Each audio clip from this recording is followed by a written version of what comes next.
was either Netflix or Hulu, I think Netflix, but a Russian doctor who found that out back in the 50s or whatever, that in UCLA did it too, where they didn't do intermittent fasting, but they would have the people fast for 5 days before their chemo treatment, and what it helped the cells protect themselves. They shut down. They wouldn't let the chemo in, and then the chemo would attack just the cancer. Oh, wow. And because the cancer cells are trying to find sugar, they're just going crazy to eat up the sugar, but they eat up the chemo instead. And it's just the stuff they know. That's exactly the thing that this guy's talking about is those processes. Is that it's a sugar consumption. Cancer cells are very sugar consumption, and are high. And so that's what they feed off of. That's what they build, and So so it's really interesting to see this. But that was the thing that I started doing. I mean, ketogenic diet. This is nothing new. Its history goes back quite a ways. I think it's even like into the 1800s, where a guy was using it to help people with epilepsy. That's where it started, it's something that, in that type of scenario, it's a therapeutic ketogenic diet, and that's not meant for long-term processing. For long-term. God's always told us to fast, so yeah, exactly. There's good physical healings to that as well as spiritual. Yeah. Right. And so the thing I look at is, like, I don't look at carbs as being the demon. I don't make carbohydrates the demon. They have their their purpose and stuff like that. Like your brain it runs on glucose. Right. 18% of it is glucose. It needs glucose. So you definitely need sugars. The thing is that, are you getting the things that because your body can actually create some sort of glucogenesis or something like that. I think it can produce glucose from proteins you consume. But also, that's, I think, where I get, with my complex carbs, with all the vegetables I eat, I'm getting plenty of the glucose I'm going to need for just general purpose living. So all this to say, what does my typical day look like? Like I said, I started off with 3 meals a day. I eventually, after about a week and a half, started doing 2 meals a day, because at that point I actually, I think, hit what is called ketosis, where your body's starting to burn fat. And at that point I wasn't needing to have the meals, so I chose not to eat. So I only eat when I'm hungry.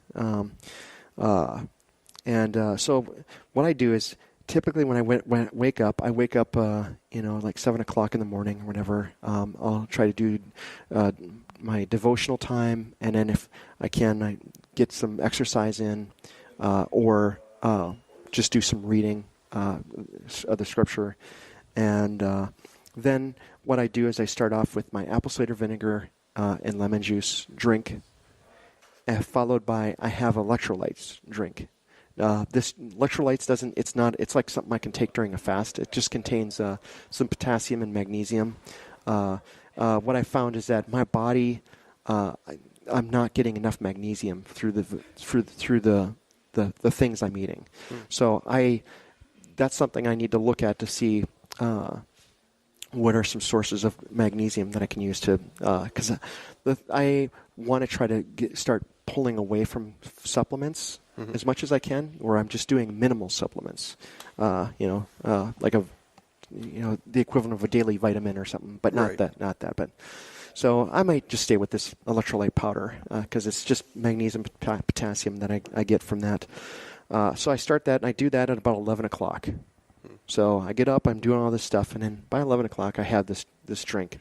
And then I have lunch. My lunch is usually about anywhere between 1 to 5 o'clock. So sometimes I can go longer. So, sometimes things are going on, and I'm not able to. But generally by 1 o'clock, anywhere between 1 to 5, I'll have a lunch.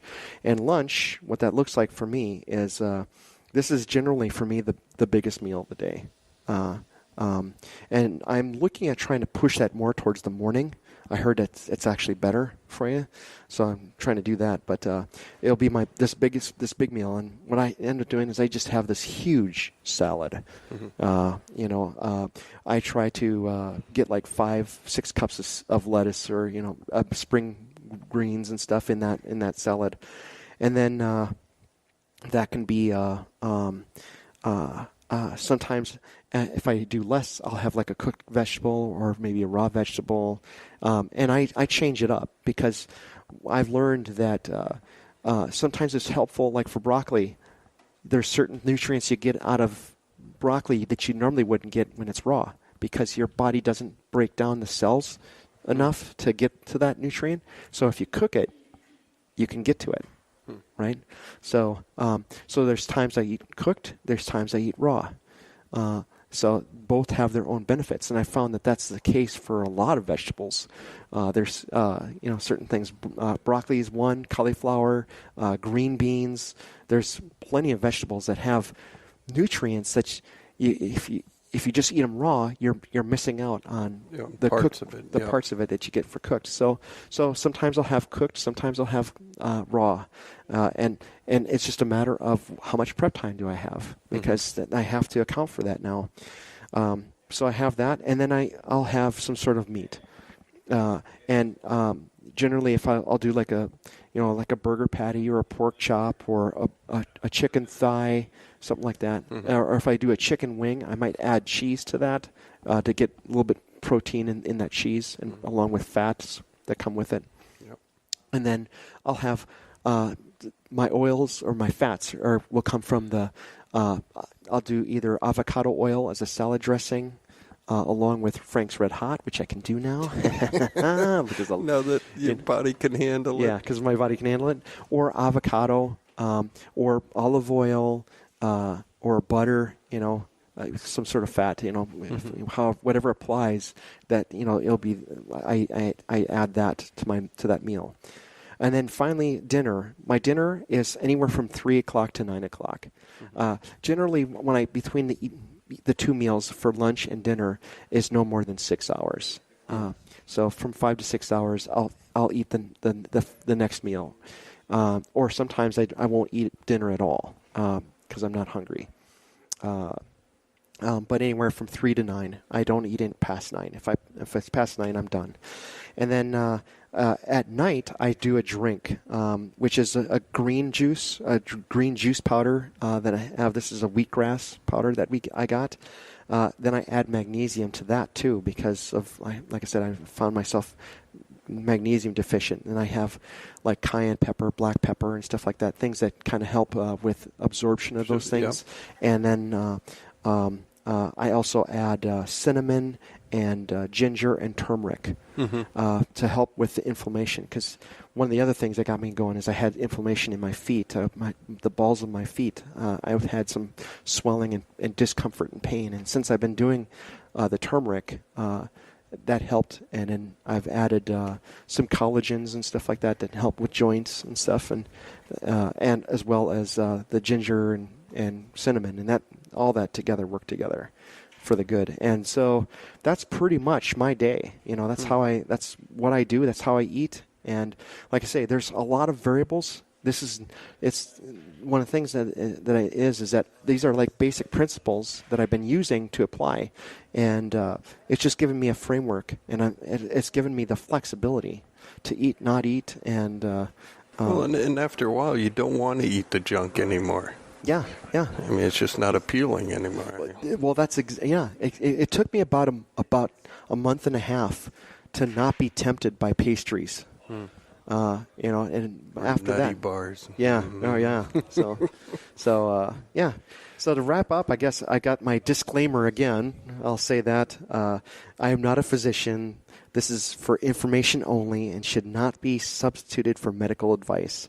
If you're experiencing any ailments, serious or otherwise, you should always seek professional medical help.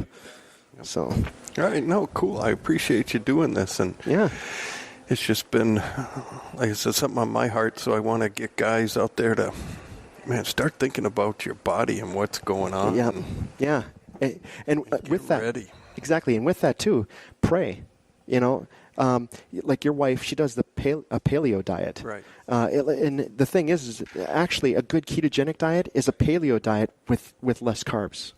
So, it's without the breads and stuff like that. Yeah, she doesn't do breads. She doesn't do any gluten. No gluten. There are some good bread, like this. Well, the Ezekiel bread, I think. Yeah, but she doesn't.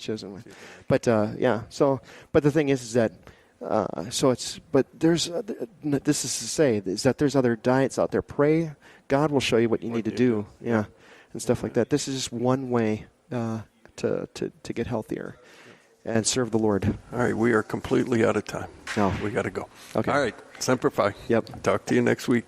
We'll deal with racism.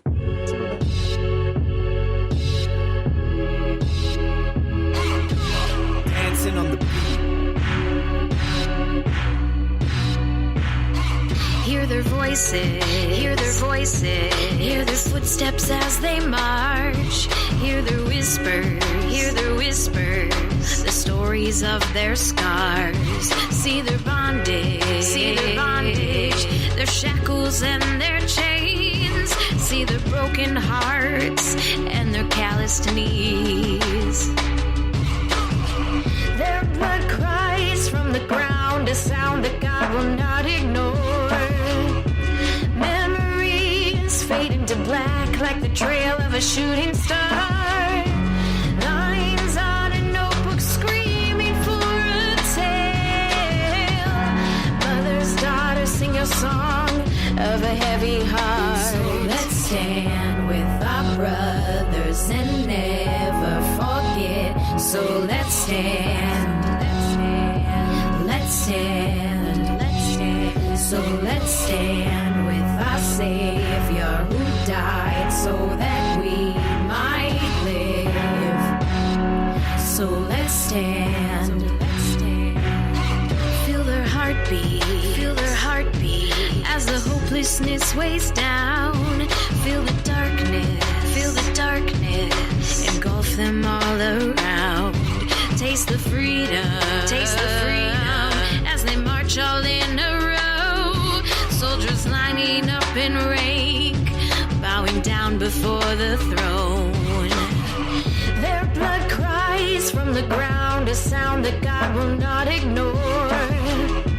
Memories fade into black like the trail of a shooting star.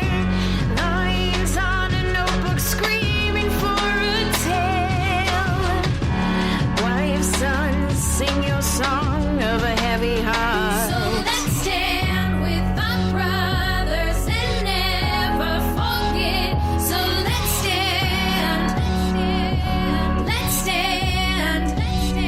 so let's stand with our Savior who died so that we might live. So let's stand. Hear, O Lord, from your heavenly throne. Hear the prayers of our brethren. Hear the prayers of your own. Come and save us, Lord. Come and strengthen your church. Give us your mighty spirit. Give us the resolve to stand against the wiles of the enemy, to stand true to the end, steadfast, immovable, faithful, no matter what the cost. We pray for our brethren around the world, our brothers and sisters who bravely stand in the face of persecution every single day, that we may sing this song together with one voice, in unison, not forsaking the truth. We will not resign. We will not back down. We will keep fighting till we knock on heaven's door. So let's stand. So let's stand with our brothers.